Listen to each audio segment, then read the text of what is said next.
Sometimes in local churches, structurally, we have a department called discipleship. Sometimes we have children's ministry or youth ministry, men's ministry, women's ministry, and then discipleship. And I understand what is meant by that, and I certainly would not criticize a church that uses that as a model. But at the same time, it seems to me in men's ministry and women's ministry and all the others, discipleship should be a part of all of those, rather than an entirely separate category. If we're doing men's ministry, for example, and we're not doing discipleship in it, for goodness sakes, what are we doing? I think it's a short-sighted view of what discipleship is. In our men's ministry, we may be talking about what it means to be a Christian husband or Christian father, or finding opportunities to serve in the community or serve older folks in the church who need a hand. Those are all elements valuable to a life of discipleship.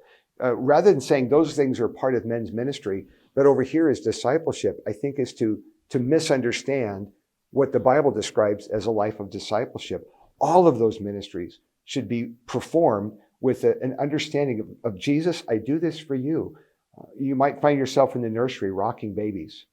Well, let me tell you something. I get to do this too. On Sundays that I don't preach, this may be a little secret for some in the church I serve, but if you're not sure where I'm at on a Sunday I don't preach, you'll often find me in the nursery. I love children. And often I'm in there rocking a baby or sitting on the floor playing with one of your kids. And let me tell you something. It's a wonderful thing, but children, as all parents know, can also be sources of stress, let's just say. And so even in the nursery, serving here, this can be a discipleship moment as I am patient with a child who's trying my nerves, who just won't stop crying. My patience, my breathing a blessing on this child can be a part of the Spirit of God working in me to shape me into the image of Christ.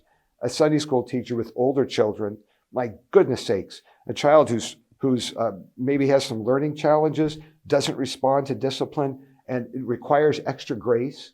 What a wonderful discipleship moment as the Spirit of God humbles you and changes you and reminds you that the agenda you had for the day might need to be set aside so that you can love a little boy or a little girl. So I think discipleship flows through all of those areas of ministry. And if we only think about it as a different segment where we're filling in answers or reading a book or something like that, I don't think we're thinking about discipleship in the breadth with which the Bible does.